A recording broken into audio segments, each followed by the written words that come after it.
am na génn góor yàlla goo xam ne dama ne féeg réparé wu injustice bi ko Sénégal tegoon Sénégal du développé ndax xam naa ne wàlliw la woon xam naa ne nitu yàlla la woon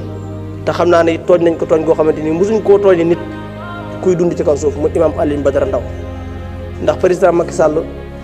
bi muy neexal tubaab yi ne terroriste dafa am Sénégal sacrifice bi ak nagu sarax bi moo nekkoon imam Alioune Badara Ndao mu fekk ko ci daaraam jàpp ko tëj ko ba mu jëlee ci ay gaañu ñu xëy suba àtte ko ni ko defoo dara bi ñu ko àtte ni ko defoo dara jóge na ci ay feebar ñàkk ci bakkanam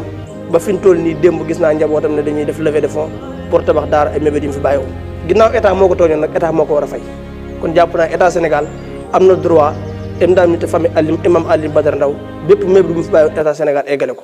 jàpp naa ne buñ ko deful de mën nañoo séntu développement mais dinañ ko yéex a def ndax wàllu la woon nitu yàlla la woon te yàgg nañoo wax ne Sénégal dina am njir yu baax njir yu tege ci yoon njir yu baax yooyu nag buñ ko amee liñ ko ameel mooy ñu réparer injustice bi ñu ko tegoon kon monsieur le ministre Cheikh Diba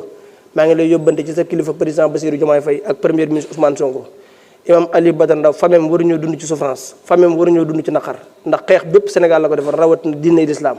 fu ñu amee droit tabax école publique imam Alioune Badara Ndao war nañu dem ci daaraam la fa manqué lépp ñu def ko ci wasalaamaaleykum wa rahmatulahi wa barakatuh. Cheikh Thioro yow dëkkoo Touba yow sa maam ak sama maam ñoo yem dañoo dëkk si kon li lay neex ak li lay naqari ak li nga xam ne moom nga d'accord ak li nga d'accordul loolu ñu intéressé wuñu ñun li sëñ Mountakha bëgg ci dëkk bi mooy am waxoo problème mu tëli waxoo problème mu ndox waxoo problème mu inondation di wax ay affaire insécurité dama nga ñibbi kon dëkk bi moom benn bët moo fi am benn xol suñ Tuubaa lañ ko jox waaw wasalaam. wa rahmatullahi taala wa barakaatu mbokki taalibe yi noo ngi leen di nuyu di leen siyaar kenn ku nekk ci turam ak santam rawatina sunu bokk yi nga xam ni ñoo yor wormay Touba wala bokki Baay Faal yi ndax dafa am kàddu goo xam ni Serigne Cheikh Thioro Mbacké yëkkati na ko ñu bëgg koo jabol yi si te bokkut ak la ko tax a jóg ndax Serigne Cheikh Thioro nag ab taalibe la doomi taalibe la di doomi soxna di doomi yoon wi bari luñ ci mën a leeral lool waaye du ko jar li ñu bëgg a tënke suñu kàddu rek mooy dëkk bii di Touba sécurité bi fi njëkk samp jógee ci ndigalul kilifa yi maamam lañ ko njëkk a jox mu amee ko ba tax na bi muy campagne ci Baay Faal yi leen njëkkee xamal leen ni leen man kat li sëriñ bi digle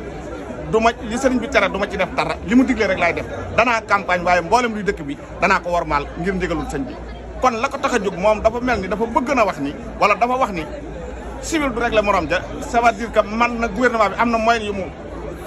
mu formé Baye Fall yi nga xam ne ñoo yor sécurité bi bu ko defee ñu def formation boo xam ni dañuy génn ci cadre civil loolu la wax ni mooy waxam mais waxut ni ndigal li wala leneen taxu ko jóg li ko tax a jóg mooy leeral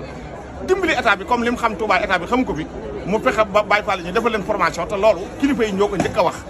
formation mënul ñàkk kon loolu la wax ni nañ ko leeral ñëpp sëñ Cheikh Thioro ab taalibe la doomi taalibe la dëkk bi doo nga ko ñor ensemble gi da koo dab waaye sëñ Tuubaa li ko sëñ Tuubaa defal mënu ko am ci lu dul sëñ Tuubaa kon loolu laa bëgg na leeral maa ngi taxaw nii ci barabu sëñ Fallu na ñëpp xam ni loolu mooy dëgg